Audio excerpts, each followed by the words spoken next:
Aku masih ingat jelas malam itu. Udara terasa lembab dan langit gelap tanpa bintang. Angin yang biasanya membawa aroma tanah basah kini terasa berbeda dingin, seolah membawa pesan yang tak bisa kuterjemahkan. Kami bertiga baru saja tiba di tepi sungai tua, tempat yang katanya penuh cerita. Orang-orang kampung menyebutnya sungai balik arah, karena arusnya kadang mengalir kedua sisi sekaligus. Seperti punya kehendak sendiri. Aku, Rian, mungkin terlalu penasaran. Dimas sudah sejak sore mengingatkanku. Yan, kalau malam Jumat Kliwon, jangan mancing di sana, katanya sambil menyiapkan kopi di warung kecil dekat rumah. Aku hanya tertawa kecil, menepuk bahunya. Paling cuma cerita orang, biar kita nggak rebutan ikan besar. Eko, yang dari tadi diam, hanya mengangguk. Ia bukan penakut, tapi bukan juga pemberani. Ia tipe orang yang lebih suka diam dan memperhatikan. Kami berangkat menjelang tengah malam, membawa senter, alat pancing, dan umpan cacing yang kami gali dari kebun belakang. Jalan menuju sungai itu melewati ladang jagung yang sebagian sudah mengering. Setiap langkah terdengar jelas di tanah yang berpasir lembut. Tidak ada suara motor, tidak ada cahaya rumah, hanya suara langkah kami dan desir angin yang sesekali membuat daun kering bergoyang pelan. Sampai di tepi sungai, aku menarik napas panjang. Airnya hitam pekat, berkilau sedikit karena pantulan cahaya senter. Tak jauh dari situ, ada pohon besar yang akarnya menembus tebing kecil di sisi sungai. Di bawahnya, tanah sedikit becek, cocok untuk meletakkan kursi lipat dan ember umpan. Kami duduk bertiga, berjejer, menyiapkan kail masing-masing. Aneh ya, sunyi banget di sini, gumam Dimas. Suaranya pelan seperti takut mengganggu sesuatu. Aku menyalakan rokok, lalu menjawab, "Bagus dong.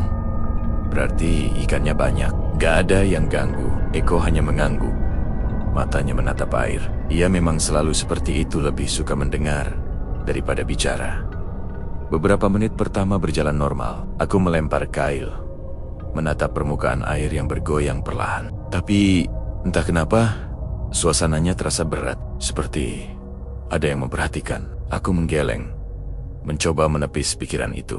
"Jangan ngelantur, Yan," batinku. "Fokus ke ikan." Tapi saat hendak mengganti umpan, aku sadar sesuatu. Suara jangkrik yang sejak tadi mengiringi malam tiba-tiba hilang, hening. Begitu heningnya, sampai aku bisa mendengar detak jantungku sendiri. Aku menatap Dimas. Ia juga memperhatikan sekeliling dengan wajah tegang. Kok sunyi banget ya?" katanya lirih. Aku mencoba bersikap tenang. Biasa, mungkin angin berhenti. Tapi dalam hati, aku tahu itu bukan hal biasa. Aku kembali melempar kail. Air tenang sekali, terlalu tenang. Lalu, tiba-tiba saja, plup, suara kecil seperti batu jatuh ke air terdengar di sisi kami. Aku menyorot senter ke arah itu, tapi tidak ada apa-apa. Hanya riak kecil yang hilang perlahan. "Siapa lempar batu?" tanyaku, setengah bercanda, tapi tak ada yang menjawab. Dimas hanya menggeleng, dan Eko menatapku dengan wajah datar. "Mungkin ikan besar," katanya singkat. Aku tersenyum kaku, mencoba ikut percaya. Tapi dari sudut mataku, aku sempat melihat bayangan melintas cepat di permukaan air. Seperti seseorang berdiri sebentar, lalu tenggelam. Aku menghela napas, mencoba berpikir logis. Mungkin pantulan pohon, mungkin cuma mataku yang lelah. Tapi entah mengapa, udara di sekitar kami mulai terasa lebih dingin, meski tidak ada angin. Aku menatap jam di tangan. Hampir pukul 1 dini hari. Waktu yang katanya paling sunyi, ketika batas antara dunia manusia dan yang tak terlihat mulai menipis. Aku tidak sepenuhnya percaya, tapi malam itu aku mulai ragu. Eko tiba-tiba berbisik, "Yan, lo ngerasa nggak kayak ada yang ngeliat kita dari seberang?" Aku menoleh, mengikuti arah pandangannya. Di seberang sungai yang gelap itu, aku memang melihat sesuatu. Samar, seperti seseorang berdiri di bawah pohon, tubuhnya tak bergerak sama sekali. terlalu diam untuk ukuran manusia. Mungkin batang pohon, kataku cepat, berusaha menenangkan diri sendiri. Tapi Dimas menjawab pelan, batang pohon? Kok kayaknya punya kepala ya? Jan. Aku menelan ludah, mematikan rokokku, dan menatap sungai itu lebih lama. Bayangan itu masih di sana. Tak bergerak, tak bersuara, seolah menunggu kami melakukan sesuatu yang salah. Dan di saat itu, untuk pertama kalinya malam itu, aku mulai berpikir, mungkin cerita orang kampung bukan sekadar omong kosong. Bayangan di seberang itu tak kunjung hilang. Semakin lama ku tatap, semakin samar bentuknya, seolah kabut menelannya perlahan. Aku mencoba berpikir, jernih mungkin hanya bayangan pepohonan yang tertiup angin. Tapi anehnya, dedaunan di sekitar sungai tidak bergerak sama sekali. Angin berhenti total. Suara jangkrik masih belum kembali. Semuanya diam, benar-benar diam. Aku menelan ludah. Sudah, nggak usah dilihatin terus. Fokus mancing aja, kataku pelan pada Dimas dan Eko. Meski sebenarnya itu lebih untuk menenangkan diriku sendiri. Eko menatap air, lalu membuka mulutnya. Yan, airnya nggak ngalir deh. Aku menoleh. Benar, Huga. Arus sungai yang biasanya bergerak tenang, kini seolah berhenti. Permukaannya datar seperti kaca, memantulkan cahaya senter kami dengan sempurna. Tidak ada riak, tidak ada suara gemericik. Gila, ini sungai bisa diam gini? Gumam Dimas. Suaranya pelan dan kaku. Aku tidak menjawab. Dalam pikiranku, hanya ada satu hal. Sesuatu sedang terjadi di sekitar kami. Tapi, aku tidak tahu apa. Kami bertiga duduk lebih rapat. Eko memindahkan ember umpan ke dekat kaki kami, mungkin merasa lebih aman. Aku menarik Kale, mengganti umpan yang entah kenapa selalu hilang setiap kali dilempar. Cacing di ujung kail selalu lenyap tanpa ada tarikan ikan sedikit pun, seolah ada yang mengambilnya dengan hati-hati tanpa membuat pelampung bergerak. Yan, umpanku juga habis, kata Dimas. Aku melirik, kailnya kosong, bersih, seperti belum pernah dicelup ke air. Gue juga, sahut Eko cepat. Aku menarik napas panjang. Banjet. Masa semua ikan makannya sehalus itu? Kami bertiga saling berpandangan. Tidak ada yang berani bicara lagi setelah itu. Beberapa menit berlalu dalam hening. Lalu dari kejauhan terdengar sebuah suara yang tidak bisa kuterka asalnya. Bukan hewan, bukan juga manusia. Seperti bisikan yang terlalu halus untuk dimengerti, tapi cukup jelas untuk membuat bulu kuduku berdiri. Aku memutar kepala ke arah kanan, tapi tidak ada siapa-siapa. Lo denger nggak? Tanyaku. Akhirnya, Dimas mengangguk perlahan. Kayak orang ngomong, tapi jauh banget. Eko berdiri, menyorotkan senter ke arah seberang sungai. Cahaya putih menembus kegelapan, menyingkap pepohonan yang berdiri rapat. Tapi tak ada siapapun di sana. Saat cahayanya bergerak ke kiri, seolah ada sesuatu yang melintas cepat, bayangan hitam yang tak sempat kupahami bentuknya. Eko menurunkan senter. Gue lihat sesuatu barusan. Aku menelan ludah lagi. Udah, jangan diperhatiin. Nanti malah kebayang-bayang. Aku mencoba melanjutkan memancing, tapi tangan ini mulai bergetar. Kail kutarik perlahan, hanya untuk memastikan. Lagi-lagi umpannya hilang. Tapi kali ini ujung kailnya dingin. Bukan dingin karena air, tapi dingin seperti baru saja disentuh sesuatu yang tidak punya suhu tubuh. Aku menarik napas panjang, menatap air yang kembali diam. Aneh banget malam ini, kataku dalam hati. Kenapa rasanya kayak bukan di dunia yang sama? Waktu berlalu. Aku melihat jam tanganku 1:30 dini hari. Suasana semakin berat, dan udara di sekitarku mulai lembab, seperti setelah hujan. Padahal langit cerah tanpa awan. Aku merasa seolah ada sesuatu yang duduk di belakangku, memperhatikan gerak-geriku. Tapi setiap kali menoleh, tak ada apapun selain pohon besar dan bayangannya yang jatuh di tanah Lalu tanpa peringatan, pelampung di air bergerak cepat. Aku sontak menarik kail, mengira seekor ikan besar menggigit umpan. Tapi begitu kail keluar dari air, aku membeku. Tak ada ikan, tak ada umpan, hanya seutas rambut panjang yang melilit di mata kail. Basah, hitam, dan sangat halus. Dimas menatapku dengan mata lebar. Itu rambut siapa, Yan? Aku tidak bisa menjawab. Tanganku gemetar hebat. Aku mencoba melepaskan rambut itu, tapi entah kenapa terasa sulit, seolah menempel dengan sendirinya. Eko akhirnya mengambil gunting kecil dari tas dan memotongnya. Potongan rambut itu jatuh ke tanah, namun tidak terurai seperti rambut biasa. Ia melingkar pelan, seperti bergerak sendiri. Kami bertiga menatap potongan rambut itu sampai akhirnya lenyap di antara tanah basah. Tidak ada yang berbicara setelah itu.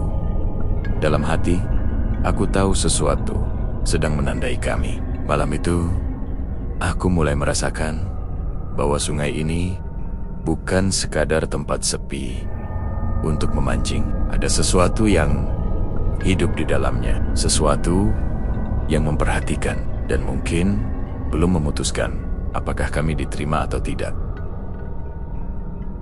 Setelah kejadian rambut itu, tak satu pun dari kami berani berbicara lama. Hening menelan kami dalam waktu yang terasa begitu lambat. Angin mulai bertiup pelan, tapi bukannya menenangkan. Hembusannya justru seperti membawa aroma lembab yang aneh campuran tanah basah, daun busuk, dan sesuatu yang tak bisa kujelaskan.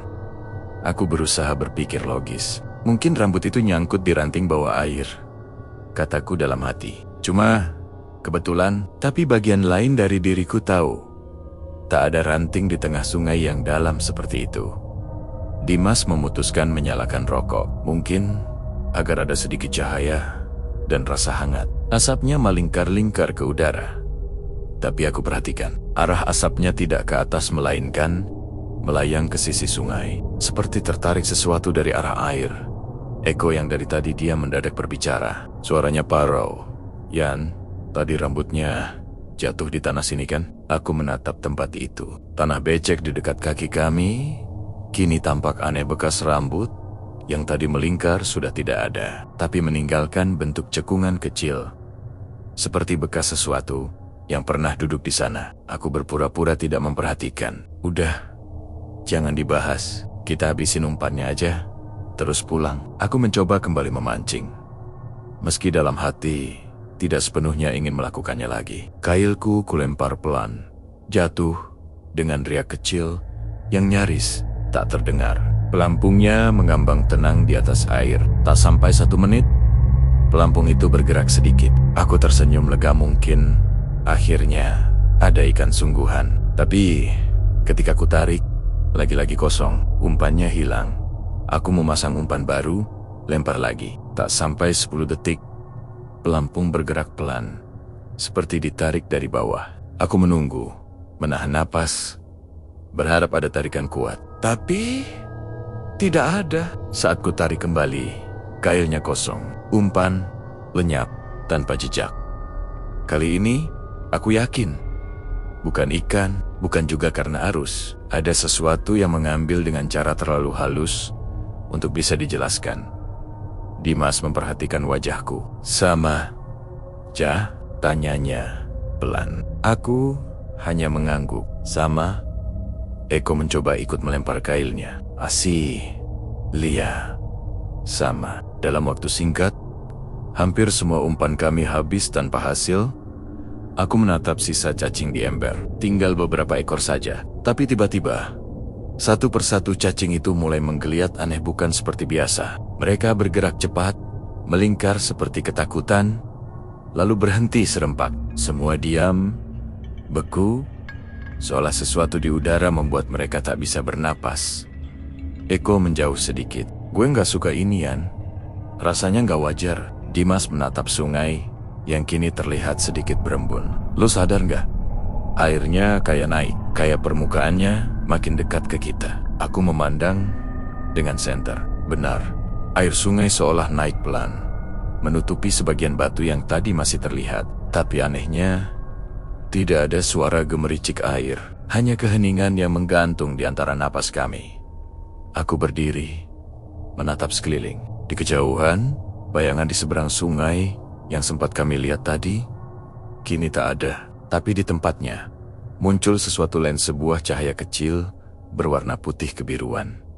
Melayang rendah di antara pepohonan. Cahaya itu bergerak pelan, menyeberangi sungai, tanpa menimbulkan riak sedikit pun. Ia berhenti tepat di tengah air, lalu padam begitu saja. Dimas memegang lenganku. Jan, kita cabut aja. Ya, aku mengangguk pelan. Sebentar, gue gulung kail dulu. Saat ku tarik senar pancingku, rasanya berat. Bukan berat karena ikan besar, tapi seperti tertahan sesuatu. Aku menarik perlahan.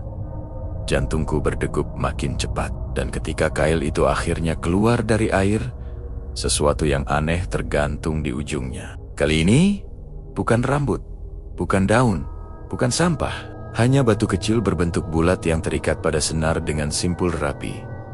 Aku menatapnya lama. Batu itu halus, seperti pernah dipegang manusia. Tapi siapa yang bisa mengikat batu di bawah air? Eko berbisik lirih. Yan, itu kayak tanda. Aku menelan ludah, merasakan bulu kuduku berdiri. Tanda apa? Ia tak menjawab. Matanya hanya menatap sungai, seolah melihat sesuatu yang tidak bisa kami lihat. Kami bertiga berdiri tanpa kata. Senter yang kugenggam tiba-tiba berkedip-kedip, lalu padam sebentar sebelum menyala lagi. Dalam cahaya redup itu, aku sempat melihat sesuatu di permukaan air, seperti wajah samar, menatap ke arah kami dari bawah. Hanya sebentar. Begitu aku berkedip, air kembali tenang. Malam semakin larut. Umpan kami benar-benar habis. Aku menatap dua temanku. Keduanya tampak pucat. Kami tidak perlu sepakat, secara lisan semua tahu waktunya pergi.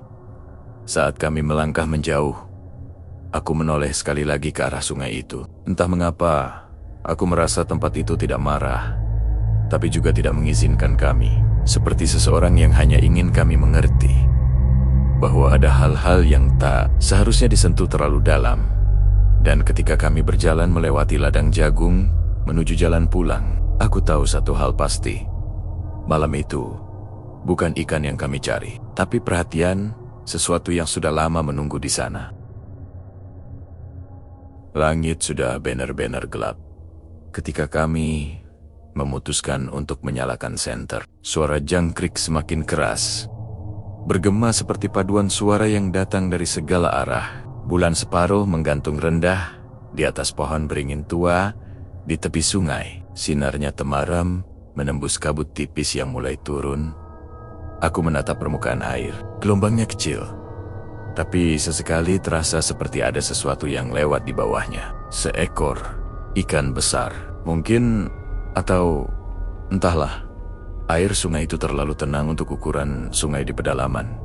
Rian, panggil Dimas pelan. Ini sungai kenapa ya?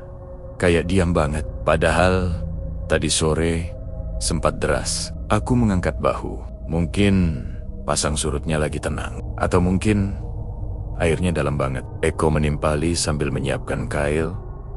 Yang penting umpannya masih banyak. Gue gak mau pulang kalau belum dapat ikan. Kami tertawa kecil.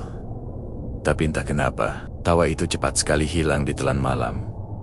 Jam di tanganku menunjukkan pukul 11 lewat. Biasanya di jam segini, kami sudah bersiap pulang. Tapi malam itu, entah kenapa, tidak ada yang ingin mengakhiri duluan. Ada rasa penasaran, juga rasa ingin membuktikan sesuatu. Bahwa tempat ini tidak sehoror cerita orang-orang kampung. Aku mengganti umpan dan melempar kail ke tengah sungai. Bunyi plung kecil terdengar. Lalu riak air menyebar dalam lingkaran pelan. Beberapa menit berlalu tanpa hasil. Hanya suara angin dan daun yang bergesekan. Sampai tiba-tiba, pelampungku bergerak cepat ke bawah. Aku refleks menarik joran. Kena, seruku pelan. Eko dan Dimas segera menoleh. Kailku menegang kuat. Tapi anehnya, tidak terasa seperti tarikan ikan. Rasanya berat, seolah tersangkut sesuatu di dasar air. Aku menarik lagi dengan lebih kuat, tapi tetap tidak bergerak. Lo dapet apa, Nyon? Tanya Dimas sambil mendekat. Enggak. Tahu, berat banget. Tapi bukan ikan. Aku menarik sekali lagi. Dan tiba-tiba, keelku lepas. Tapi bukan kosong. Ada sesuatu yang ikut naik, mengapung perlahan di permukaan air. Aku menyorotkan senter, dan saat itu dada kami bertiga serasa berhenti berdetak. Yang mengambang di permukaan bukan ranting, bukan juga sampah, tapi seperti potongan kain putih kusam, basah, dan panjang. Kain itu terbelit di sekitar sesuatu yang menyerupai rambut hitam panjang, kusut, melayang di atas air, seperti gulungan rumput laut. Eko mundur spontan. Jan, itu apaan? Aku tidak bisa menjawab. Rasanya sulit bernapas. Kain itu perlahan bergerak, terbawa arus yang hampir tak terlihat. Lalu menghilang ke arah hulu sungai. Dimas menatapku, wajahnya pucat. Gue rasa kita harus cabut, Yan. Aku menelan ludah. Iya, tapi tunggu dulu. Barusan itu apa, rambut? Lo pengen tahu? Lo turun aja ke air, sahut Eko cepat, tapi suaranya bergetar. Kami bertiga saling pandang. Tidak ada yang benar-benar berani berkata bahwa kami takut, tapi rasa itu sudah ada di udara, mengambang di antara kami, seperti kabut dingin yang belum turun sepenuhnya. Beberapa menit berlalu tanpa bicara. Sungai kembali diam, seolah tak terjadi apa-apa. Tapi aku tahu keheningan itu bukan tanda tenang, melainkan tanda bahwa sesuatu sedang menunggu. Angin berhenti bertiup. Daun yang tadi berisik kini diam. Senter di tangan Eko tiba-tiba meredup, lalu mati. Kami panik sesaat, sampai aku sepet-sepet menyalakan senterku. Tapi sinarnya goyah, seperti ada yang menghalanginya. Dari arah pohon beringin terdengar suara lirih.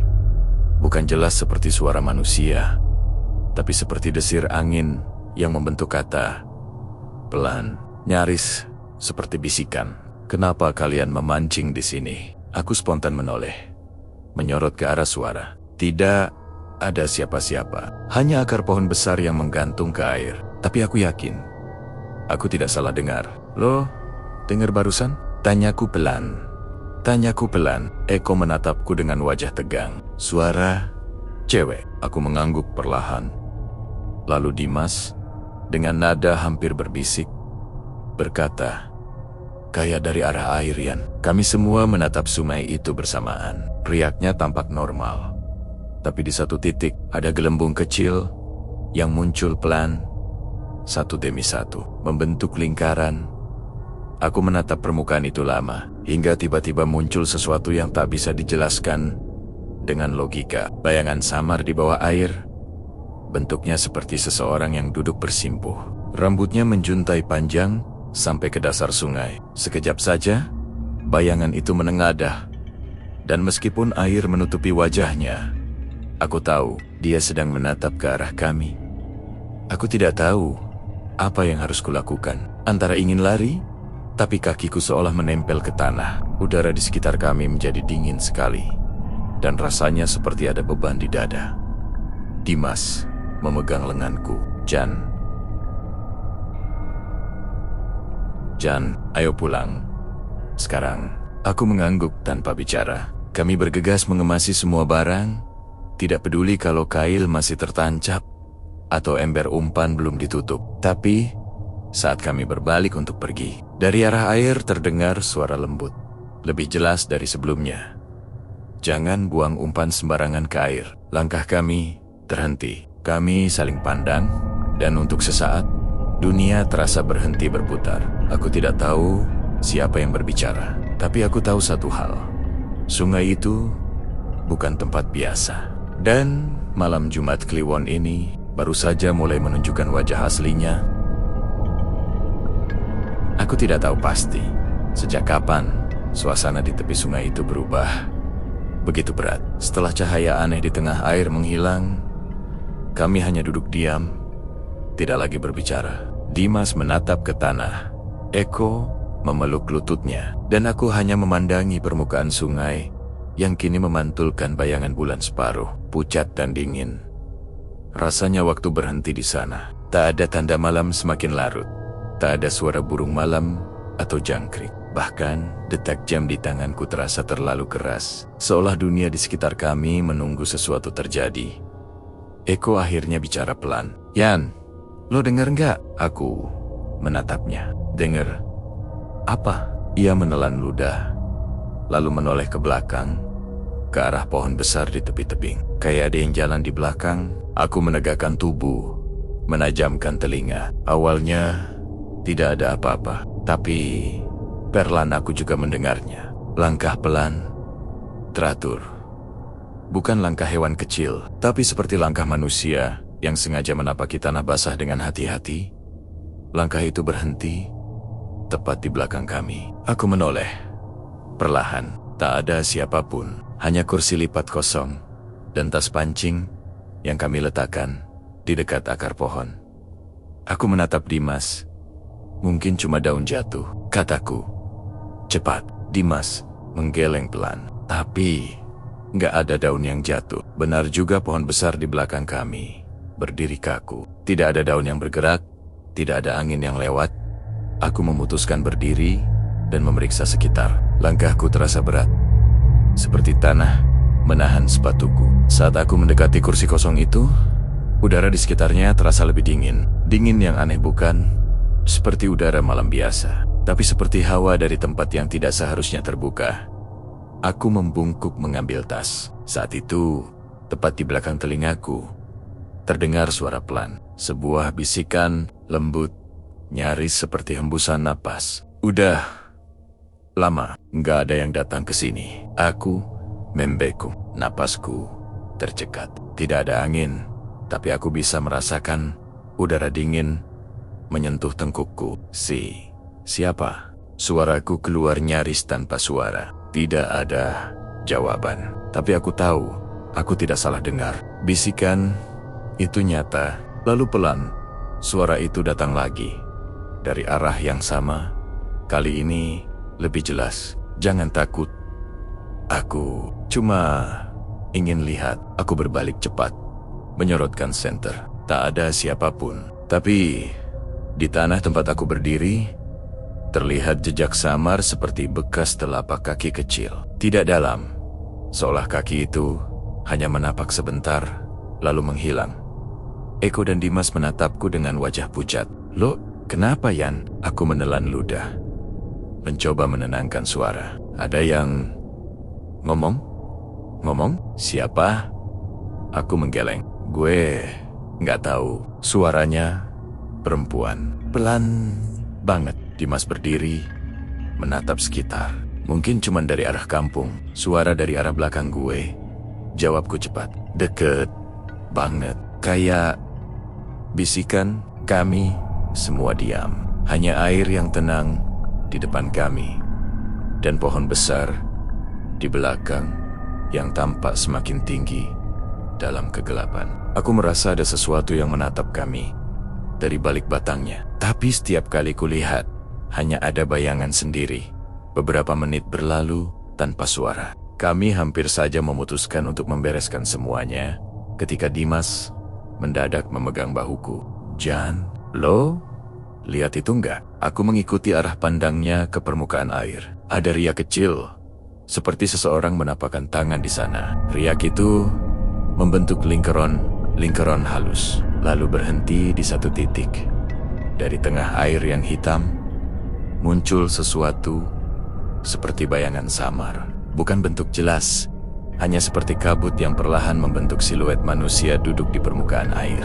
Rambutnya panjang, wajahnya tak terlihat, tapi tubuhnya tegak, tenang. Aku tidak merasa ketakutan seperti sebelumnya. Entah kenapa, justru ada perasaan sedih yang muncul. Bayangan itu tampak begitu diam, seolah hanya ingin dilihat, bukan menakuti. Lalu dari arah air itu terdengar suara yang sama lagi, lembut dan tenang. "Kalian bukan orang jahat, tapi jangan buang umpan sembarangan ke air." Kami saling berpandangan. Tak ada yang tahu harus berkata apa. Aku menunduk, merasa malu. Maaf, kami nggak tahu, ucapku spontan.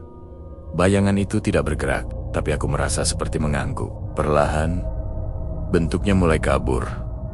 Larut bersama kabut tipis yang terbentuk di atas air. Dalam hitungan detik, ia menghilang sepenuhnya, meninggalkan riak lembut yang memantulkan cahaya bulan.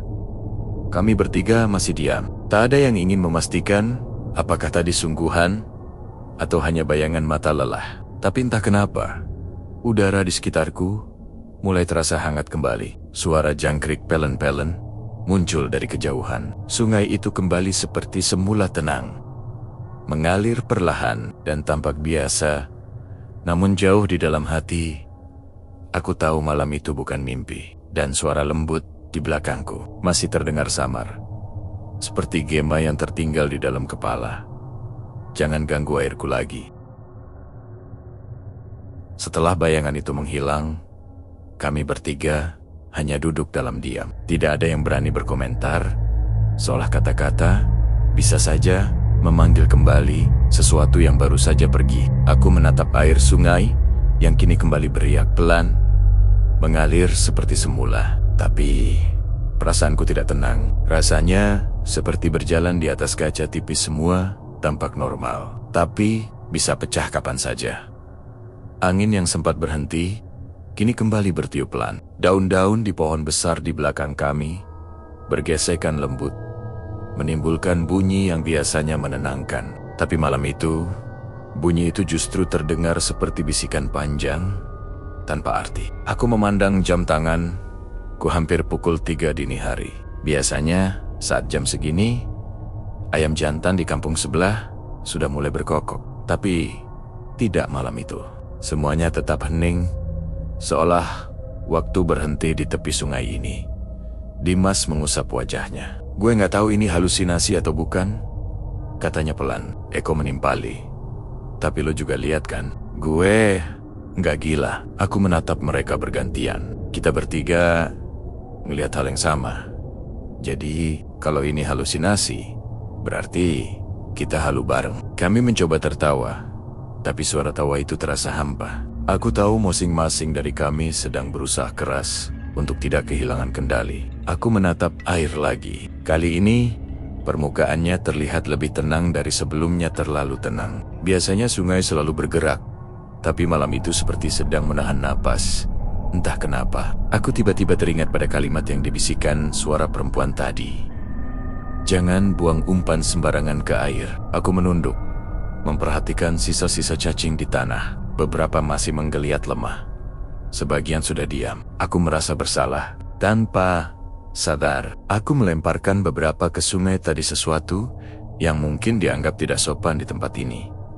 Tiba-tiba, angin berhenti lagi. Daun yang tadi bergoyang, kini kaku. Suara jangkrik pun lenyap, seperti diserap oleh udara. Udara di sekitarku berubah lebih lembab, lebih dingin. Lalu senter yang kugenggam mulai berkedip. Cahayanya menari di permukaan air, menciptakan bayangan yang bergerak aneh di antara akar-akar pohon di tepi sungai. Yan, suara Eko pelan, nyaris berbisik. Lihat airnya. Aku menatap permukaan sungai bergetar ringan, seperti ada sesuatu di bawahnya. Riak kecil muncul dari tengah arus, lalu perlahan membentuk lingkaran yang semakin melebar. Dari tengahnya tampak kabut tipis naik perlahan, seperti uap dingin yang muncul dari air es.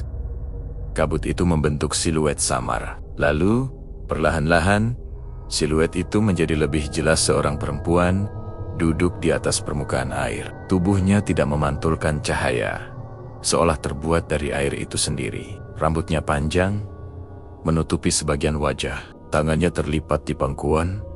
Gerakannya tenang, tidak mengancam, tapi menimbulkan rasa haru yang aneh. Kami bertiga membeku, tidak ada yang berani bergerak. Aku menatap sosok itu lama, dan untuk alasan yang tidak ku mengerti, aku tidak merasa takut, aku merasa iba. Ada kesedihan yang terpancar dari sosok itu, seperti seseorang yang sudah terlalu lama menunggu tanpa tahu untuk apa. Perempuan itu menunduk sedikit, lalu suaranya terdengar pelan, seolah langsung dari arah pikiranku. Kalian datang membawa cahaya, tapi airku gelap. Dimas berbisik kian. Loh, Danger? Aku mengangguk perlahan. Danger. Sosok itu menatap kami. Mata yang tidak sepenuhnya terlihat, tapi sinarnya terasa menembus. Air ini dulu ramai, tapi mereka berhenti datang. Mereka lupa caranya menghormati. Aku menunduk, merasa tak enak. Kami nggak tahu, ucapku pelan. Bayangan itu tidak menjawab. Ia hanya menatap sungai di sekelilingnya, lalu berkata pelan, aku menjaga tempat ini. Tapi malam ini, kalian memanggilku dengan umpan yang salah. Aku menatap ember kecil. Di sampingku sisa umpan cacing yang kami gali dari tanah belakang rumah. Mungkin dalam cara yang tidak kami pahami, ada hal-hal yang tidak boleh dilakukan di sungai ini. Eko berkata lirih. Kita cabut aja, Yan. Aku mengangguk, tapi tetap menatap sosok itu. Maaf, kataku lagi, dengan suara hampir bergetar. Sosok perempuan itu hanya tersenyum tipis. Senyum yang lebih seperti perpisahan daripada pengampunan. Lalu tubuhnya mulai memudar. Perlahan-lahan ia larut kembali ke dalam air, meninggalkan riak halus yang mengalir ke tepi sungai dan membasahi kaki kami. Air itu dingin, tapi entah kenapa terasa lembut seperti sentuhan perpisahan yang tenang. Dalam beberapa detik, semuanya kembali normal. Senterku berhenti berkedip. Angin bertiup lagi, dan suara malam kembali terdengar. Aku menarik napas panjang. Tidak ada yang kami katakan setelah itu. Hanya rasa hening yang menempel di dada. Malam itu, aku sadar. Tempat ini bukan sekadar sungai tua. Ia hidup, dan mungkin sejak awal hanya ingin kami mengingat bahwa ada cara lain untuk menghormati sesuatu yang tak terlihat. Aku tidak tahu berapa lama kami duduk di tepi sungai setelah sosok itu menghilang. Waktu seakan melarut bersama air yang kini kembali mengalir pelan. Bulan separuh di langit tampak lebih terang, tapi sinarnya tidak lagi terasa dingin, seperti ada sesuatu yang berubah di udara malam itu. Angin bertiup perlahan, membawa aroma lembut dari arah air. Bukan bau lumpur, bukan pula anyir ikan, melainkan wangi seperti bunga liar yang tumbuh di tepian. Wangi yang asing, tapi menenangkan.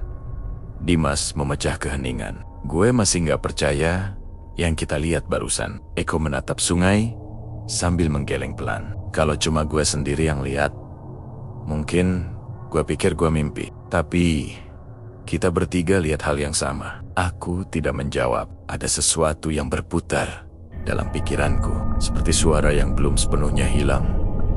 Aku menatap air yang memantulkan bayangan kami. Tadi, dia bilang, air ini dulu ramai. Maksudnya apa? Ya, Dimas menjawab sambil menatap jauh. Mungkin dulu tempat ini sering dikunjungi orang. Sekarang, udah gak ada yang mau kesini. Karena katanya angker. Tambah Eko cepat. Aku menarik napas panjang. Mungkin bukan karena angker, tapi karena kita udah lupa cara menghormati tempat kayak gini. Kami terdiam lagi. Suasana mulai terasa lebih ringan, tapi entah kenapa, aku merasa belum selesai. Ada perasaan seperti sesuatu masih ingin disampaikan. Dan benar saja dari arah air, terdengar suara lembut, seperti bisikan yang dibawa angin. Sungai ini bukan cuman air, ia menyimpan waktu. Semua yang jatuh ke dalamnya tak benar-benar hilang. Aku menatap ke tengah sungai. Permukaannya bergoyang ringan, membentuk lingkaran kecil seperti seseorang sedang mengaduk air dari bawah. Lalu, perlahan, di antara riak itu muncul pantulan samar sebuah gambar yang tidak nyata, tapi jelas. Aku melihat sekelompok orang memancing di tempat yang sama, tapi mereka mengenakan pakaian kuno, seperti dari masa puluhan tahun lalu. Mereka tertawa, saling bercerita, membakar ikan di tepi sungai. Di tengah mereka, ada seorang perempuan yang duduk sambil menunggu air mendidih di periuk kecil. Wajahnya tenang, tersenyum, lalu gambarnya memudar, kembali menjadi riak air yang biasa. Eko berbisik, "Tadi lo lihat kan?" Aku mengangguk pelan. Iya, dia yang tadi. Dimas menelan ludah. Berarti dia dulu orang sini. Kayaknya iya, jawabku lirih. Mungkin dulu dia sering kesini bareng orang-orang itu. Aku menatap air lagi. Mungkin dia nggak jahat, cuma sendirian. Lalu suara lembut itu muncul lagi. Kali ini lebih jelas, seperti berbicara langsung di dekat kami. Aku menjaga tempat ini karena mereka pernah bahagia di sini. Tapi setelah mereka pergi, semua jadi sepi. Orang-orang datang, tapi hanya meninggalkan jejak tanpa salam. Mereka tidak tahu sungai juga bisa sedih. Kata-kata itu membuat dadaku sesak. Aku menatap sungai dengan pandangan berbeda. Bukan lagi tempat angker yang penuh misteri, tapi seperti seseorang yang terlalu lama menunggu untuk dikenang. Aku berbicara pelan, hampir seperti berbicara kepada diri sendiri. Kami minta maaf. Kami datang tanpa izin, tanpa tahu cara menghormati tempat ini. Kami cuma pengen mancing, tapi ternyata tempat ini punya cerita yang lebih dalam dari itu. Sosok perempuan itu tidak muncul lagi, tapi air di depanku beriak pelan. Satu lingkaran kecil muncul, lalu hilang, seperti jawaban lembut dari bawah air. Dimas menatapku. Lo pikir dia udah tenang? Aku mengangkat bahu. Mungkin belum, tapi setidaknya dia tahu kita nggak datang buat ngerusak apapun. Angin kembali bertiup, daun-daun bergoyang lembut, dan kali ini suara jangkrik terdengar lagi, membawa rasa lega yang aneh. Langit di timur mulai menunjukkan warna abu-abu, mudah pertanda fajar akan datang. Eko berdiri, meregangkan tubuh. Jan, ayo pulang. Gue nggak mau nginep di sini. Aku tersenyum kecil. Iya, ayo. Tapi nanti, sebelum berangkat, kita bersihin dulu sisa umpan ya. Jangan tinggalin di sini. Dimas mengangguk. Iya, bener. Dia udah bilang, jangan buang ke air. Kami pun memunguti sisa umpan dan kantong plastik, memastikan tidak ada yang tertinggal. Saat aku menatap ke sungai untuk terakhir kalinya, aku merasa sesuatu menggerakkan air pelan, seolah melambaikan tangan. Aku mengangguk pelan dan berbisik, terima kasih. Terima kasih. Lalu kami berjalan menjauh, meninggalkan sungai yang perlahan kembali tertutup kabut tipis pagi. Aku tidak tahu apakah kejadian malam itu nyata sepenuhnya. Tapi yang pasti, setiap kali aku mendengar suara air mengalir, sejak saat itu, rasanya seperti ada yang memanggil, bukan untuk menakuti, tapi untuk diingat. Dan sejak malam Jumat Kliwon itu, aku tidak pernah lagi memancing tanpa menyapa air lebih dulu. Kami berjalan pelan meninggalkan tepi sungai. Langkah kaki kami menimbulkan suara lembut di tanah basah. Sementara langit perlahan mulai berganti warna. Kabut tipis menggantung di antara batang-batang pohon. Dan di ujung sana, samar-samar terlihat cahaya oranye muda dari matahari yang mulai naik. Tidak ada lagi suara aneh. Tidak ada bisikan.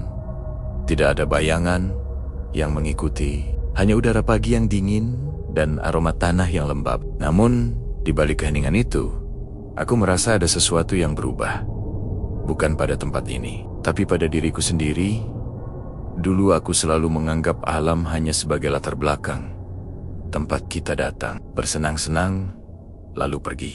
Tapi malam itu mengajarkan sesuatu yang lebih halus. Ada kehidupan yang berjalan beriringan dengan kita. Tak terlihat, tapi tetap ada. Dan kadang, mereka hanya ingin diingat.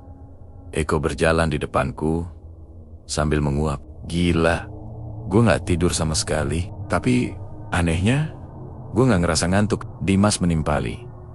Iya, gue juga. Kepala gue masih muter, mikirin kejadian tadi. Aku tersenyum tipis. Mungkin karena kita belum sepenuhnya ngerti apa yang barusan terjadi. Kami berhenti sebentar di jalan setapak yang mengarah keluar dari hutan. Dari sana, aku menoleh ke belakang. Sungai itu kini nyaris tak terlihat, tertutup kabut dan pepohonan. Tapi entah kenapa, aku bisa merasakan sesuatu kehadiran lembut yang mengamati. Bukan dengan niat menakuti, tapi seperti seseorang yang mengantar sampai ke pintu.